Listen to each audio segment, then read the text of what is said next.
The time is a strange topic. Here it flows in a very random way, so it goes really fast and really slow at the same time. What I mean is, if I look back, I'm like, wow, we are already at the end of winter. It's been so fast, but I've achieved very little. Like, it was more just surviving day to day, and that was enough. And sometimes it feels just really slow for the same reason. Like, if you want to achieve something, it takes a lot of time, so you're just dragging yourself. Yeah, I don't think I've got a handle on it, to be honest. It's weird. Overall, it just flies by, it disappears, but it's not like back home, you know, sort of weeks and months merge into one. Sometimes you're really busy and the days can go quite slow, and then other times, you know, you blink and a couple of weeks is gone. Yeah, it's really weird. I think it's flying past. Day to day, there's so much to do. I'm so busy. There's always something to repair. It's kind of like fighting fires constantly. So the days go really, really quickly. The weeks go really, really quick. Everything just goes quickly. Really, like maybe hour to hour is a bit slow sometimes. Like walking through snow and it's going in your shoe and you've got to like empty your shoe out or dig a doorway out. But then the day it's gone like that. And then the month, I can't believe it's already been a year. For me, the time is going a bit too quickly, if anything. I'm finding it's really going fast. The days go fast. And the weeks and months to think we've got 1 month left before people start coming back is quite surprising, actually. I think compared to the summer, the workload and just the pace of life on station is a lot slower, mainly just because there's a lot less people and maybe people are a bit more relaxed. But I do find since March, when we started wintering to now, it feels it's went really, really fast. I think it's been fairly fast. Yeah, because I'm always quite busy. Like, there's always stuff I still need to do. So there's always like a big to-do list, and then there's always stuff going on. So I feel like, yeah, we're kind of kept busy quite well. And also we have a good amount of time off station. And also like the quality of the team, like we've got such a good team, like it's so solid. You don't have too many people being all miserable, and that's really good. I think if you have like a group mentality where people are kind of burnt out or over it or feel like they're really pissed off, then that's just going to suck everyone else in slowly, potentially. And we don't really have that. I always think it goes really fast. And I can remember saying to people after midwinter, you know, back at the end of June, saying, right, in kind of 2-3 weeks' time, we're going to start winter trips again. And then once they finish, we will be staring down the barrel of summer. You know, we'll only have a couple of weeks, 2-3 weeks before the first plane arrives, and kind of everyone goes, yeah, okay. And then the winter trips start and everyone goes, oh, wow, that started quickly. I'm like, yeah, it definitely starts quickly. So I think most people would assume that time goes slowly, and maybe it does for some people, but I've always found that it goes really quickly. And someone actually in my first year, when I first wintered at KAP in South Georgia, the other boating officer who'd wintered here previously, said to me that there's basically 2 days at Bass. There's Mondays, where you can have the Monday morning meeting, or you have, you know, kind of afternoon sit rep or whatever you want to call it, but there's normally a meeting on a Monday. And then you have Friday and you do scrub out. And those are the 2 days, and everything in between just kind of blurs and seems to fizzle away. You know, you do Monday and the next thing you know it's Friday and it's the weekend again. So yeah, and I found that to be the case. A day drags, a week flies by, if that makes sense. Like, the day takes ages to be over, but then suddenly it's Friday and you're like, where did the week go? And then someone asked me yesterday, what did you do yesterday? And I was like, I just don't know. I know I did something. I think I did something like relatively important, but I just don't know what it is. So I've actually been keeping a journal just to keep track of what I've been up to. Because otherwise I forget. But yeah, winter is this weird kind of time fog where it both passes simultaneously really slowly, and also it feels like it goes too fast. And I think that for me, time really sped up after midwinters. After we reached that center point, it just seemed like we were hurtling towards summer, and somehow that was a bad thing. And there is this, I don't know, air of urgency about the stuff I want to do and the projects I have now. I'm like, yeah, shit, there's not much time left. And of course there's lots of time. We've got other 7 months here. We leave in February.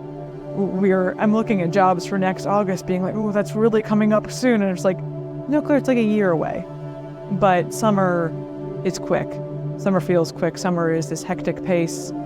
And it's not that it's hectic, it's someone else's pace is being imposed on you.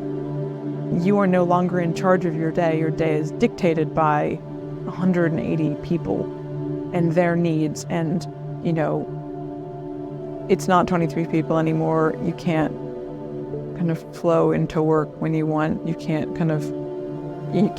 more rigid. And I think that rigidity and that kind of adherence to a stricter schedule makes time go quicker. And also the requirements and the needs put upon you they're more, you know, you have field parties coming back and forth, and that creates an air of urgency and an air of stress. And whilst there isn't really any stress, there is this air of urgency that people have when they ask you to do a task, which just doesn't come about in winter, because they know they're going to see you at dinner, and if they really want to, they can pester you at 7 o'clock at night, and you'll probably go do the thing that they want you to do. And it is a lot more relaxed, which is nice, but again, it makes the time weird.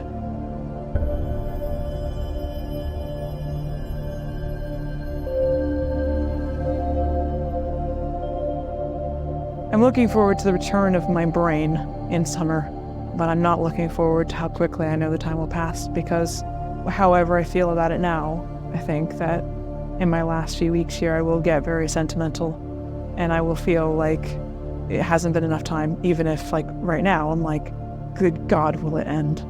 But I know that in that last, like, week or so, I'll be like, it's just gone so quickly, and it's all over, and oh my God, I'm leaving. So, yeah, time is weird. What I miss from up north is probably the freedom to do whatever you want, because you can go outside, you can get in your car, you can drive 3 hours, and you can literally do whatever you want with your day. But down here, you're not restricted so much, but you are restricted in the fact that you can't go wherever you want.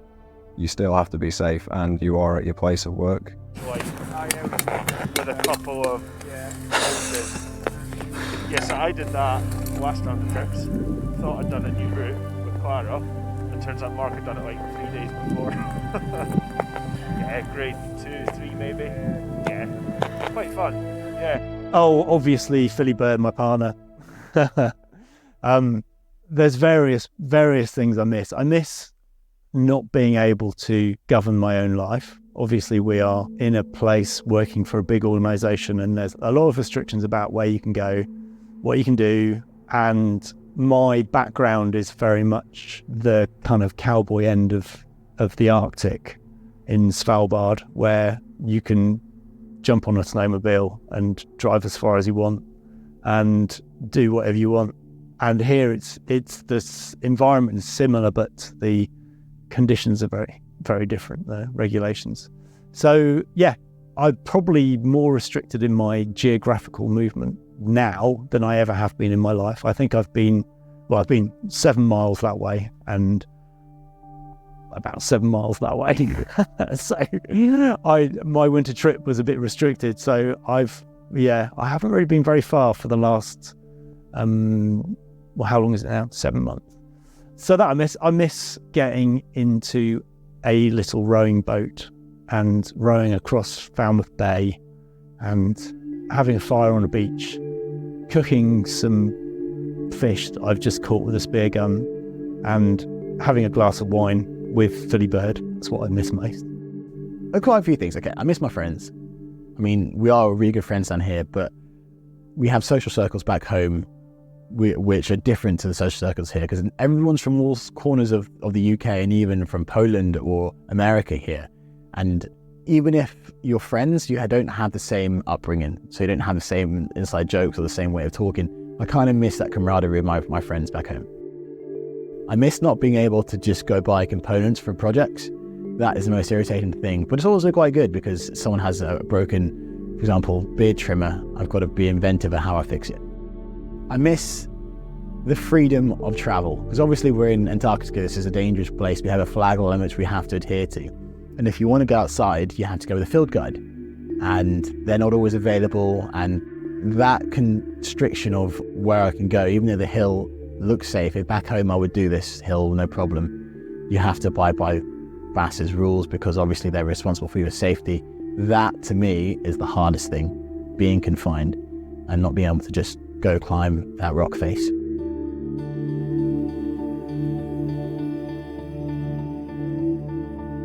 Yeah, that's a really common question. And when I go home, people ask me that a lot. And honestly, the answer is not much. There's some things that I enjoy doing when I get back home, but I don't know if I would qualify them as missing them. So yeah, clearly friends and family, I think that's an answer that's kind of expected of everyone. You miss that stuff. I like going to the cinema. It's kind of little everyday things like that. And one of my favourite things to do, and because I've done a few winters now, one of my favourite things, or the first things I do is when I go back home, I'm from Edinburgh originally, but I don't live in Edinburgh anymore, but I've still got family there, and so I normally go back and see them for a day or two. When I return, and one of my favourite things to do is just get up early in the morning, the first morning I've been back, and walk into the centre of Edinburgh and find a coffee shop, and just sit in the window of the coffee shop and watch the city come alive and watch people go back to work, and just, I think it's quite cathartic in a way that helps me kind of remember how most people live their lives in a kind of strange way. And so there's probably little things that we're not allowed here, like fires, fireplaces, dogs, trees. Yeah, but even then, it's not like, I kind of thought coming on the show, I really miss trees, but you just kind of forget they exist. Like it's just another thing in another world that is no longer it's not like a yearning for that. It's just something you left behind, and maybe one day you'll get to see it again. I think it's just sort of certain freedoms from being back home. I mean, it's very easy life down here, but even just going to the supermarket and browsing through the fresh vegetables and fresh fruits, sort of small things like that, you take for granted when you're back home from when you're down here in the middle of winter and you've run out of fresh vegetables and stuff like that. At the moment, I think fresh fruit. Yeah, really want some grapes. I miss dark chocolate a lot. Yeah.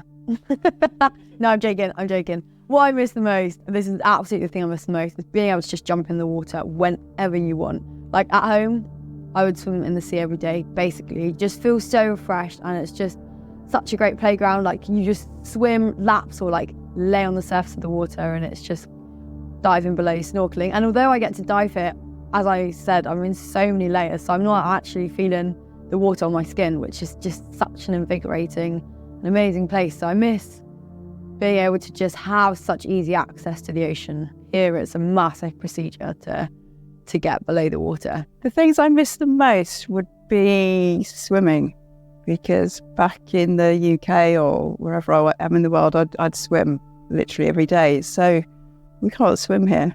So I think that's one of the biggest things I miss. And obviously friends and family. Friends and family the most. The waters around here are very cold, and although I'm fortunate that I get to go scuba diving, it's not the passions that I enjoy back home of getting in the water and going for a swim and going for a surf and going kayaking. That's what I miss. What do I miss? Obviously family and friends. That's probably the same as what a lot of other people have said. I feel like I've got to say I miss my family. I didn't say that, but I think quite a few people are the same. They miss pets. Because you see a lot of wildlife here, we've been told not to touch, not go near. It's quite awkward that you then see people back home having dogs, cats, pets and things like that, and if you've been living with pets all your life, to then suddenly say you're not going to be seeing them for 2 years, it's quite a different, surreal thing. And when you see the old pictures and the old stories of how they used to have huskies here and they used to go and take them out and do all the activities, it feels kind of lonely without them. Really miss my cat. Sounds really stupid. Really love my parents. Parents are great. I call them a lot. Probably not as much as I should. I miss my friends, kind of, but I mostly miss my cat. And also, it sounds really weird, I miss the smell of grass. I miss smells. I miss smells that aren't the SDP or someone's like hair perfume or something. I miss nature smells. I miss the smell of rain on wet leaves. I miss the smell of the ocean. I miss the smell of grass. I'd say just lying on the green grass, being warm. Yeah, that's about it. Like not having to wear all these puffy jackets and not being hammered by the wind all the time. Just the quietness of a nice warm summer. I'm looking forward to that.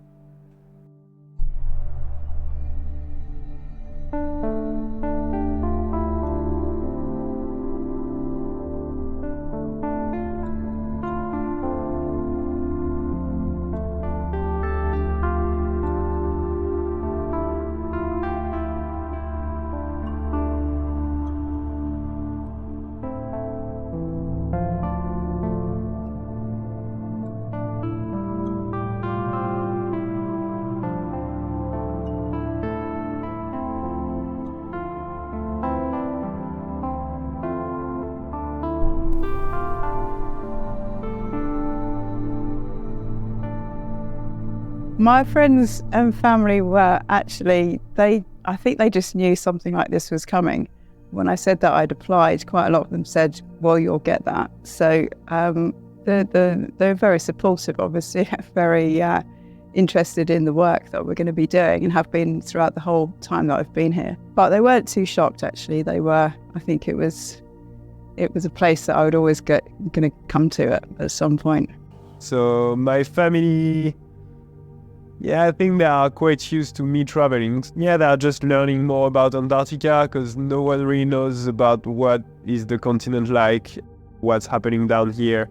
And I myself was pretty curious about knowing what is the winter in Antarctica, what does the night look like. So they are pretty relaxed, but I think they are really interested and really looking forward to learn more when I come back.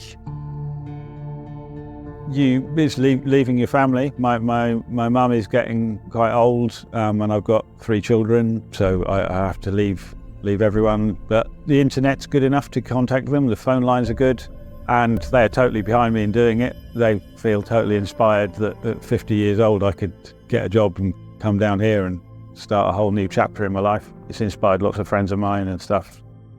Yeah, I think coming on this job, there was quite a fantastic range of opinions. There was Mark, the DPD delivery man. He thought I was the luckiest human alive, as his granddad or great-great-great-granddad was on the Ernest Shackleton. So he was out of his skin. He was just mad for it. He was just like crazy about it. And then there's my London friend, Glenn, who called me the condemned. So it's a funny one. I think my friends and family are used to me being away most of the time anyway. You are away from family and friends, and you can change. Like, I feel like I've changed from this experience, and I'm not the same person when I came down. Will my family see that? I don't know, but I think it's worth it. I think that if something scares you, it's worth doing, and this was definitely terrifying, and it's definitely been a good experience. I've learned so much. I've developed a lot of new skills, a new appreciation for what I want to do later on. I definitely don't want to be behind an office desk, that's what I've realised, but I think it's definitely worthwhile. Initially, when I told my family when I was coming down, when I told my family I got the job, I was still in university. This was the Halley job, and I said to my dad, I can either go for a year or I can go for 6 months. And he thought the whole thing was crazy. He's like, why would you do that? Are you crazy? Okay, apply for the job, but you probably won't get it.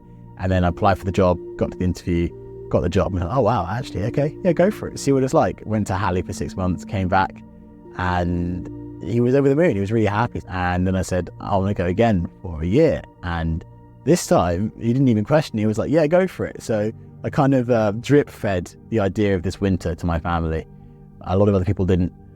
So I don't know how they reacted, but my family and friends were really, really supportive. So the first time I went south, I was in a long-term relationship, and through that first winter that broke down. It's very difficult. I don't know many people it has been done, but it generally doesn't work too well. I think it puts a huge strain on a relationship for anyone coming down. A typical Rotherham winter. I'm here for a year, whereas most of the winters will do closer to 16, maybe 18 months by the time they leave. And so, to hold a long-term relationship with that is extremely difficult. So I think that's part of the reason why the ages you tend to get down here, they tend to be maybe in their 20s before they've gone into a long-term relationship and are looking to really commit to one. And so you often get them, and then generally people I think in their 30s and 40s, once they've kind of settled down and maybe started having a family, you don't see too many of them. You do then often find that a fair number, probably the second biggest age group is the 50 to 60 range, I think now.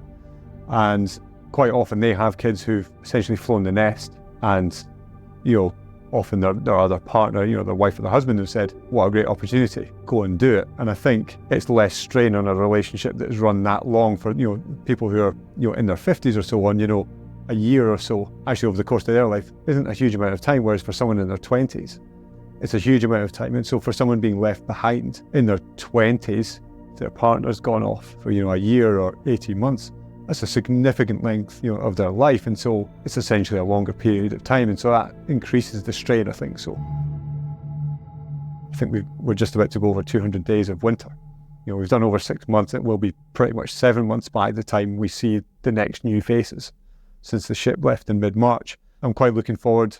I don't want to say to the cavalry coming because that would sound like I want or need to be rescued. But I'm quite looking forward to handing over some of my responsibility and being able to relax a little bit because, it's a long time. I think it'll be weird seeing some new people just because we've not seen anyone in person for nearly 6-7 months. But I think it'll bring a new breath of fresh air into the station. I think at the moment, 6 months in, everyone's getting along, but it just feels a bit samey and it seems like we're talking about the same things and maybe it's getting a bit old sometimes. So just having new conversations and new personalities bouncing off each other, I think that would be really good for the station and morale itself. Yeah. I mean, I had a conversation about what constitutes a step on the Stairmaster. Is it a double step? Is that a step or is that 2 steps? That's the level of conversation we're getting at. At this point in winter, we've known each other for a year and we've seen each other day in and day out. And we've talked about everything that's possibly worth talking about. So I am looking forward to some fresh conversations, some fresh faces, and friends from last summer are coming back. Yeah. It's gonna be really good to have new people to talk to and starting to socialize in a different way, like expanding the family. Gonna be good. If you'd asked me a month or so ago, I'd have said probably not. Still, obviously, really enjoying winter. It's quite a special time, but it's now been 5.5 months or so. We're only 6 weeks away from the plane starting to arrive back, and I think I'm ready for a change of scenery, for some new faces. And I think probably the more raw enthusiasm of the newbies, that's going to be quite exciting. You can probably just sort of sponge off that energy for at least the first month or 2. So that's going to be great.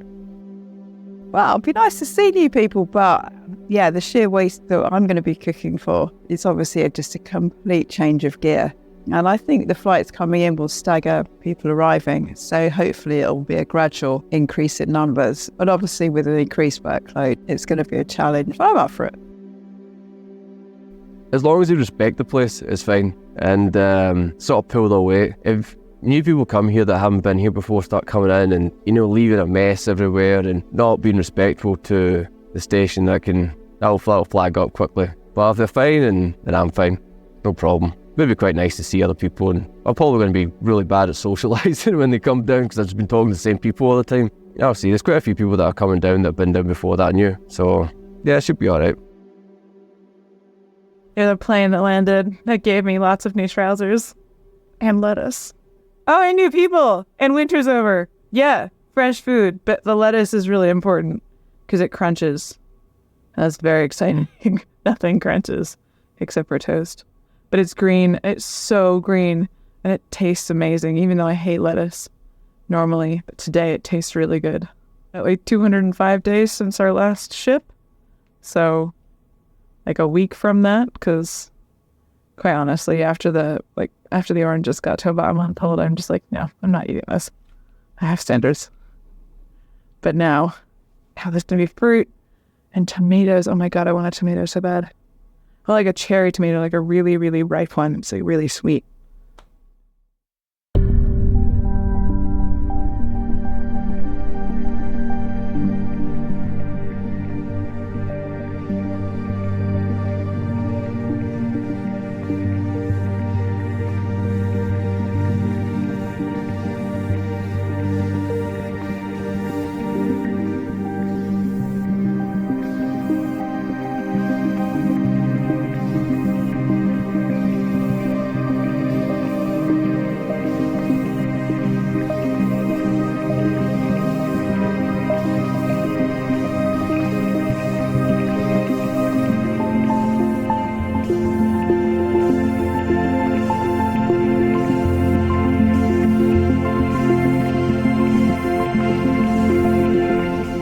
much as I love Rothera and I love Antarctica, I think I'm ready to start moving towards going home. I think I've done as much as I can, and I think I'm looking forward for summer to come, to having 2 more engineers on station. I'm looking forward to eat fresh fruit. I'm looking forward to having fresh vegetables and fresh olive oil. We don't have any olive oil.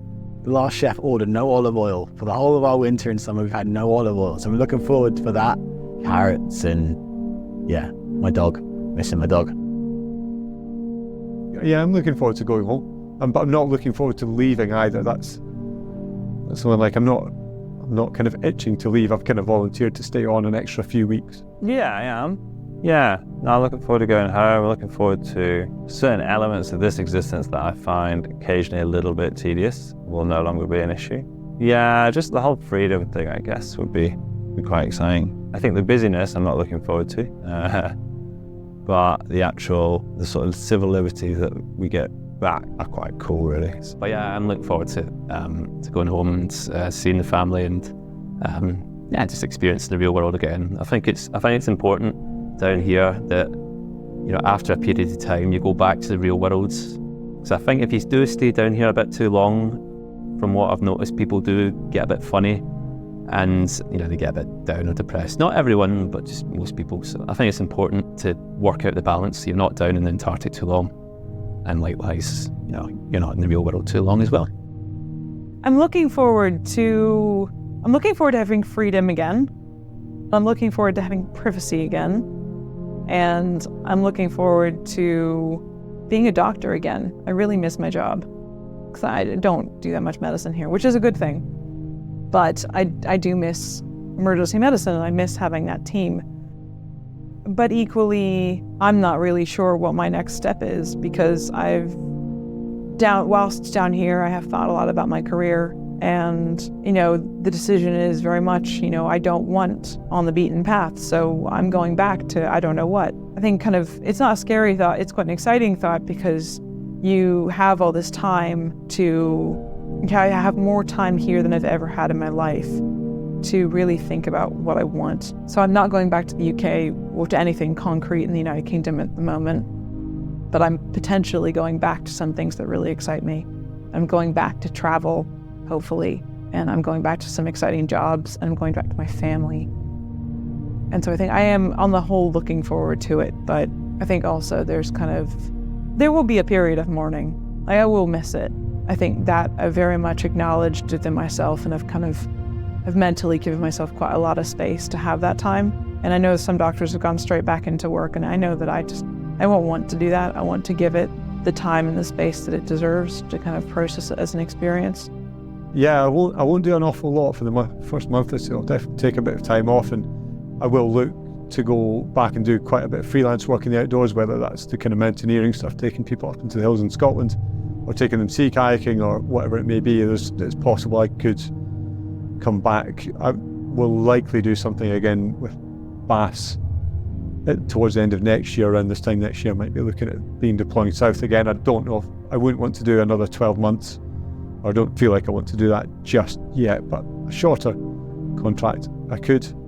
But yeah, other than that, immediately once I get home, I'll do a bit of work in my house. I quite like a bit of DIY, and so I need to convert my attic room into a nice double bedroom. So I think that's going to be my project for when I get back, because I'm going straight from this winter into a Scottish winter. And I live in the west coast of Scotland, and so anyone who's been there knows that the winters aren't always that nice. They're often quite a wet winter, and so yeah, I'll get my tools out and do a bit of DIY. I dream a lot about when I get home and I get my motorbike out on the road, and I think we all do dream about the freedom things that we're going to do. Hopefully take 6 months or so off work and just sort of enjoy myself, travel around the place, do some climbing, get up some big mountains.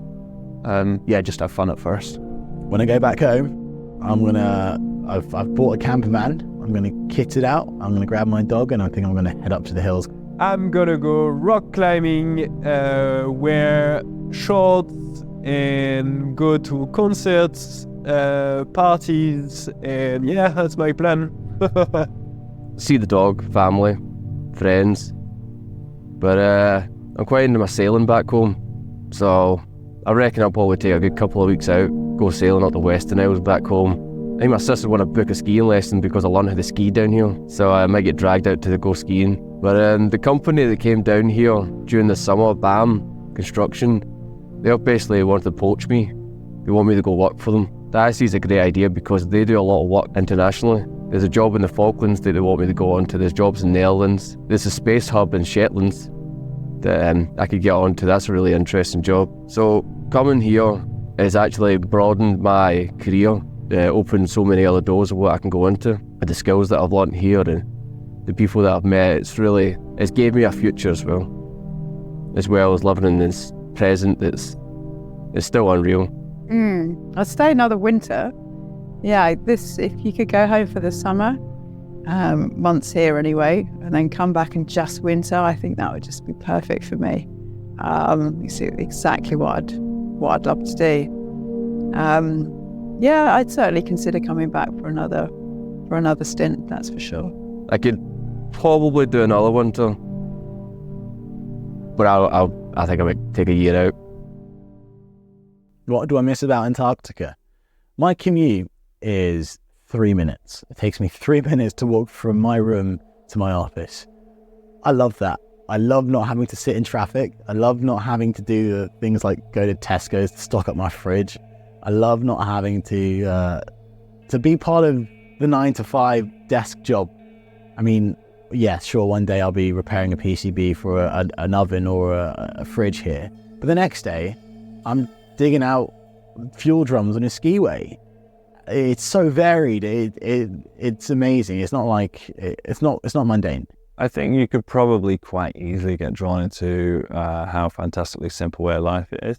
Yeah, it's quite a nice existence in a way. So what we lack in variety, we make up for in just kind of like the ease of it. And yeah, and I think the small community thing is pretty cool. Like it doesn't hit you in the face, but there's this little moments that that just sort of come through and you're like, that's pretty nice. And just waking up every day when you do get the good days, like the weather days, just how phenomenally beautiful it is. Like it is ridiculously stunning location to live for such a long period of time. So that's pretty special. I think about this quite a lot actually. It's probably just Antarctica itself is such a pleasure and an honour to be able to come down here and to work for BAS as well. It's such an amazing and diverse and unique place, and it can be very, very busy sometimes, and it can sort of wear you down a little, but I find whenever I go home, I do eventually think, I really wish I was back in Antarctica. And yeah, just being here is amazing. There's so many things that I see down here that I don't see back home. It just makes me think, I can't believe I'm getting paid to be here, or can't believe I'm getting paid to do this. It's little moments like that that just make everything really worthwhile.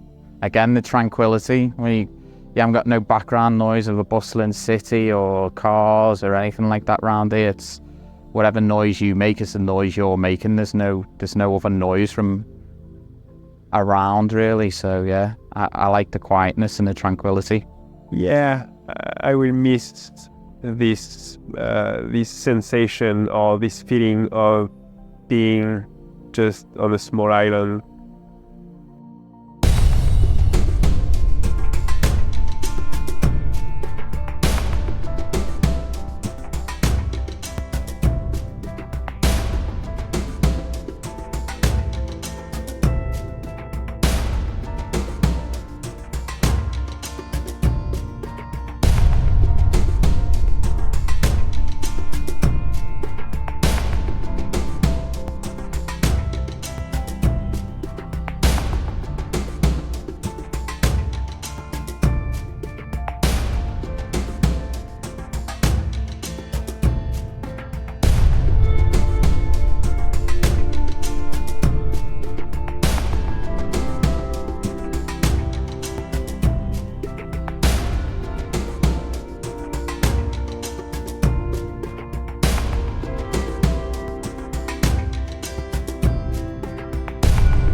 What is Antarctica for me? What is Antarctica? That's a hard question, isn't it? Antarctica is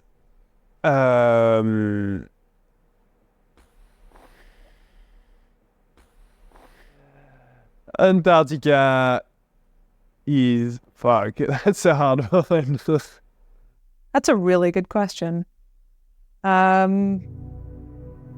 It's probably driving a skidoo with someone like link travel behind you, when you turn a corner and then this stonking crosswind just goes and rattles your torso to the point where you think you're going to fall off, but you keep driving and everything's fine. Yeah, just the sheer rawness anyway is pretty exciting. Yeah, which you only really see up the hill or roundabout. So that's pretty cool. Yeah, it's pretty humbling. Or when it gets so cold, you can't get your down suit on quick enough. Like, as soon as you start trying to do zips, your fingers start failing and you're like, oh, this is scary. It's cold there. So stuff like that's pretty interesting. And the people, of course. Yeah, I think the community thing, but then I put that in a separate genre. So there's the actual place and how you relate to that place. And then there's the actual, dare I say, the Bass experience, or what we're doing here, I would say is pretty phenomenal. What Pangami wants to say is like one of the last places you can have an adventure. But that's not really what Antarctica is. Like, it's kind of, for me, is like, I guess, it's like facilitating people in doing stuff.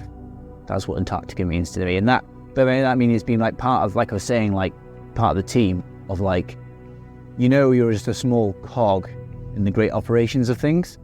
Like what I do necessarily isn't key to like the Bass operation, the reason why Bass is here, but if there wasn't me, or there wasn't the plumbers, or there wasn't, the guys that work in the tower, then the scientists and those people, the people that actually are the reason why we come to Antarctica, then that wouldn't happen.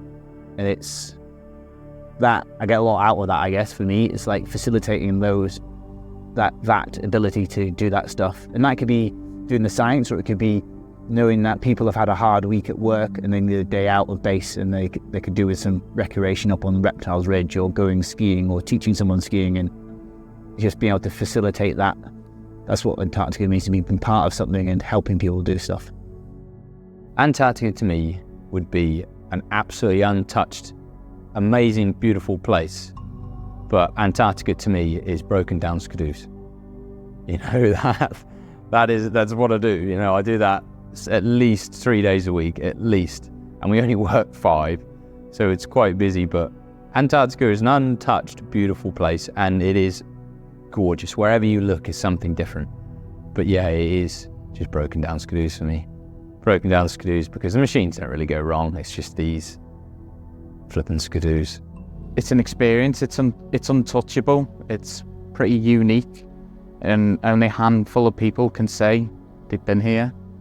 So I find it's a very unique place to be, and very unspoiled, if you get what I mean. I like the uniqueness of being here, and not many other people, apart from the people who are here or returners, can never say they've been to the Antarctica. Antarctica to me, it's a place where no one comes, or very few people come. And if you say to people back what I would call in the real world, I've been to Antarctica, they're like, wow, that's really cool. So it's a great place for me where people generally don't come, and people don't get the opportunity to come. And I'm fortunate enough to have been here. Yeah, Antarctica's just a huge adventure. There's a very limited opportunity to come here, and very few people do. So the fact that I'm here is just mind-blowing to me. It's absolutely awesome. And yeah, I just grasp any adventure that's going. Special. It's interesting when you go back to the real world and you speak to people, and some people say, oh, what do you do? Or, what do you do for work? And sometimes I don't answer honestly. It's interesting because you tend to get one or two reactions. People either go, oh wow, that's incredible, you work in Antarctica, and they want to know more, and other people go, all right, okay. And they just I don't think they get it. Whereas I definitely have a kind of romantic feeling about it, because I totally fell in love with the place when I came down in 2009. I heard all these stories about Shackleton in Scotland. I knew about them back then in 2009, but I didn't know the details. I didn't understand them because I hadn't seen what the Antarctic is. And so, yes, it's an amazing kind of massive, pristine environment. And something I've said to a few people is that I think the world would be a better place if everyone visited the Antarctic, because it completely blew me away. When I first came down in 2009, it made me feel quite sort of small and insignificant. I realised that, that the Earth is a massive place, and it's, there's so much variety in it. And yeah, I think the Antarctic's very special. It's not like I have sentimental value to Antarctica. It's a really interesting place that I've lived, but it doesn't define me. I think it is nothing. There's really shit to say. It's a continent that needs to be saved, but I have no personal attachments to it. It's not like I romanticize about it. I mean, I did romanticize about it before coming here, but I was romanticizing about Shackleton and his explorations. And really, if you look at the truth of his explorations, Antarctica was meaningless. It was the exposure that he gave himself. You can get the same amount of exposure by going into the Yukon, right? That adventure is what I'm seeking. Antarctica is a conduit to get there. But this station, as much as I love it, is really safe. It's far too safe to get that sort of exposure. So Antarctic to me doesn't mean adventure. It is just a really cool place that I've lived. I love the wildlife here. Maybe that's something that will stick with me, is the sound of whales. The sound and the sight of whales is something that I will never forget. Like they're so loud, they're like elephants next to you. And that will stay with me. So maybe that's what Antarctica means to me, wildlife that needs protecting. Antarctica is, to me, the last one place that people ever think to go, ever think you can go, and it's the last untouched place on this planet. The only place where you can go and everything is new and never been experienced before.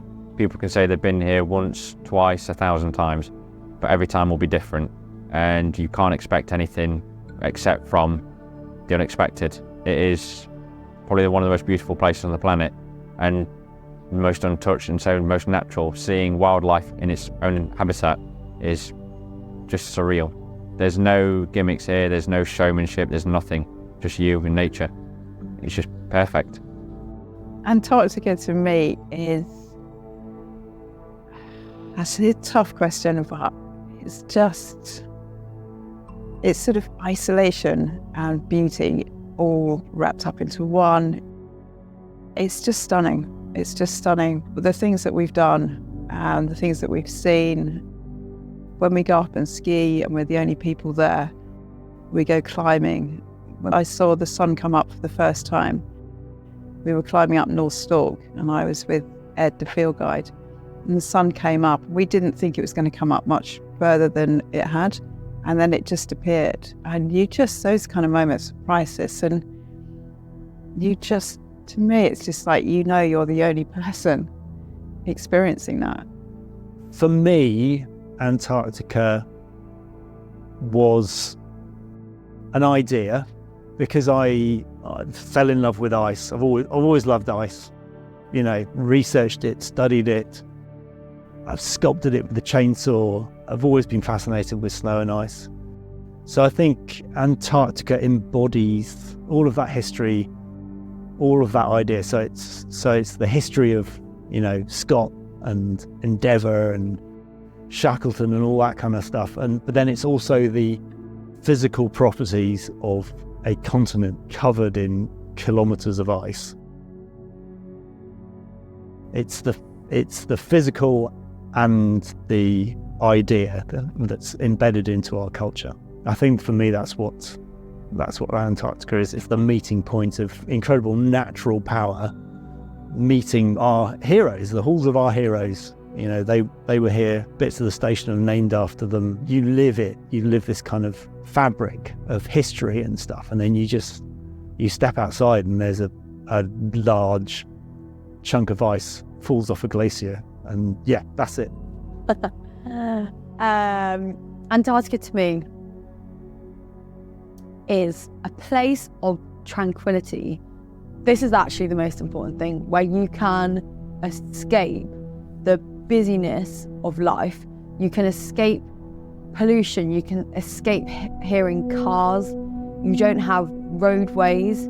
It's an environment that is forever changing in terms of the seasons. You're constantly having to adapt to really extreme conditions of loads of light where you can't sleep, and then loads of dark where it also just it's constantly affecting you. It's like it's a place that's inhospitable for humans. But then personally, I quite like that we are here and that we are experiencing something so extreme. So I guess that nature of having to like fend for yourself and adapt. And then also, I like that we're such a small part of Antarctica relative to the massive expanses where there is just ice and glaciers and crevasses. It's like humans haven't even started to encroach on this continent where we're living. And also seeing massive colonies of elephant seals and penguins just on the islands 20 kilometres away is actually quite a stark reminder to the fact that we are just secondary to these animals, and this is their home. A continent that's big and white and cold and remote. Somewhere I always knew of.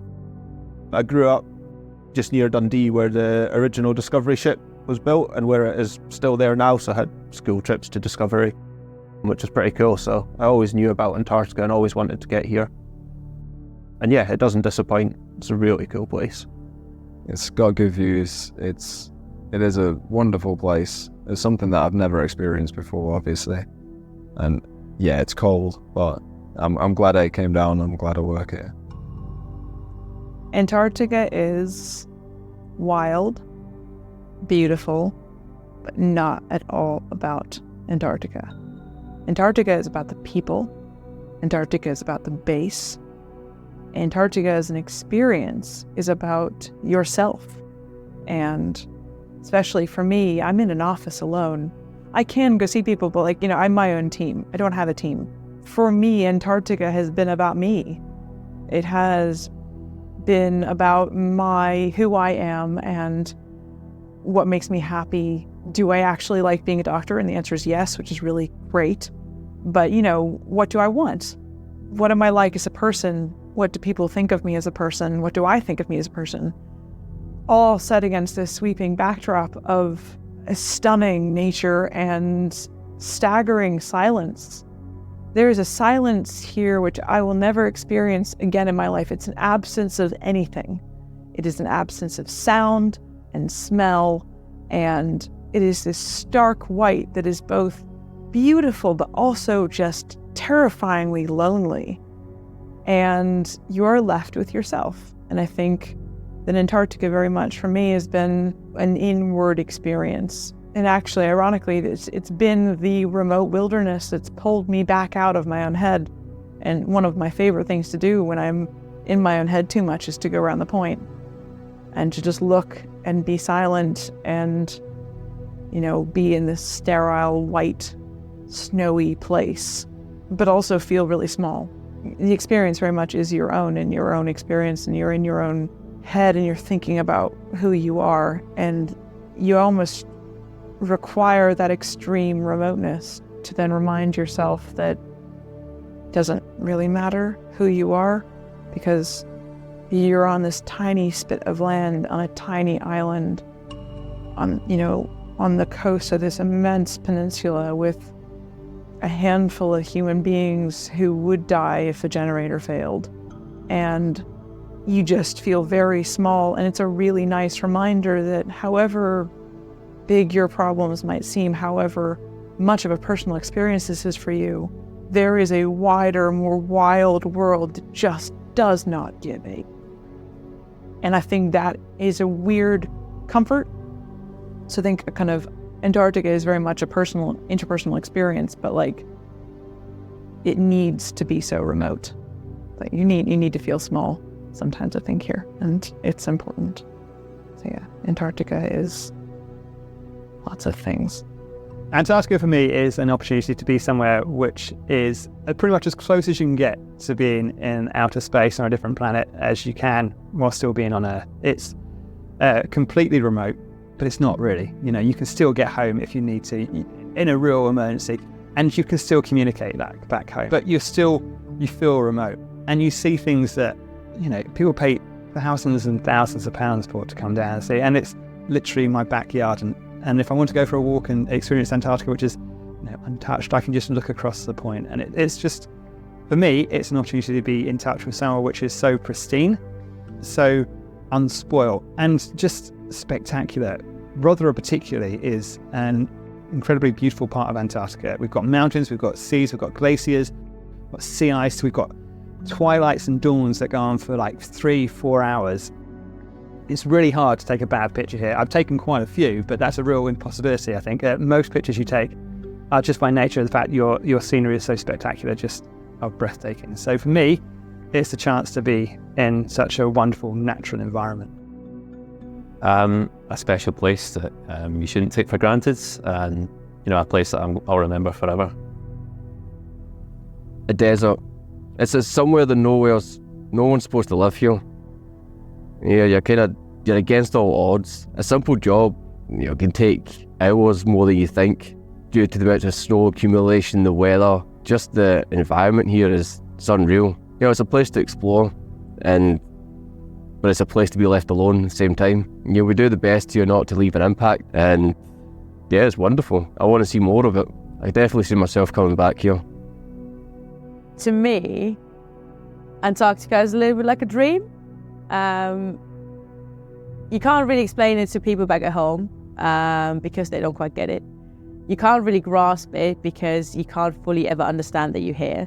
Sometimes when I look over the bay and I look at the mountains, it looks like it's just the backdrop in some amazing movie. Like sometimes it just doesn't look real. Sometimes the colors around us, sometimes the wildlife that we interact with, sometimes my work day of diving, going boating, you know, doing science with incredible international professionals just doesn't seem real. And it sounds cheesy, but sometimes I pinch myself thinking that this is actually the place that I work and the place that, to a certain extent, I do call home as well. You also know that it's always fleeting. So like a dream, it's never something that you can hold on to because you always go home. And then, you know, Antarctica will kind of be here, but it's never something that you can really take with you. It's something that you can't quite describe and something that you can't quite grasp. And unless you've experienced it, you can't really fully pass it on to someone else. And you can only ever, you know, find words to describe it, but you'll never find words that are truly real about Antarctica. It's a very special place. It's a very extreme place. It basically has its own rules and it'll not do what you want it to do. Yeah, it's a special dream, I think, that everyone who's been to Antarctica carries with them.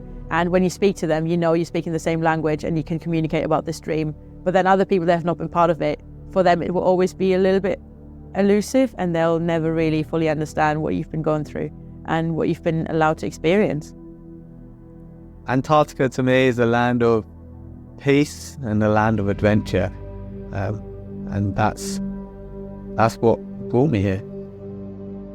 I know lots of people say I've always dreamed of coming here, but I kind of have. When I was much younger, then I got distracted and did many other things and had a family and everything, and stumbled on the kind of chance of coming down here, and I did. It's an amazing wilderness to come to. I've been to some other mountain ranges in other parts of the world, and you're still never very far from people. Down here, you are.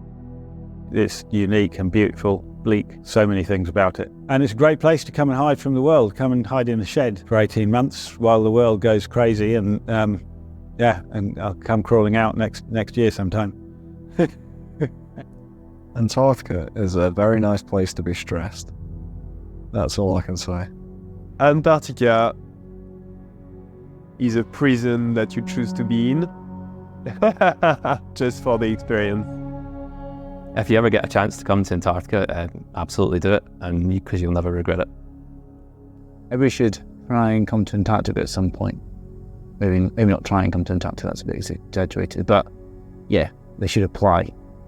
I think to come down initially the first time, I think there has to be some sort of sense of adventure. I think that's quite a common theme, I think, with most people. There's something about that, that's whether they've read about Scott or Shackleton or Amundsen or whoever. You know, they're kind of aware of all that, or they've seen something on the news about, you know, the kind of the ice cores and stuff like that, or they've seen, you know, one of the David Attenborough documentaries.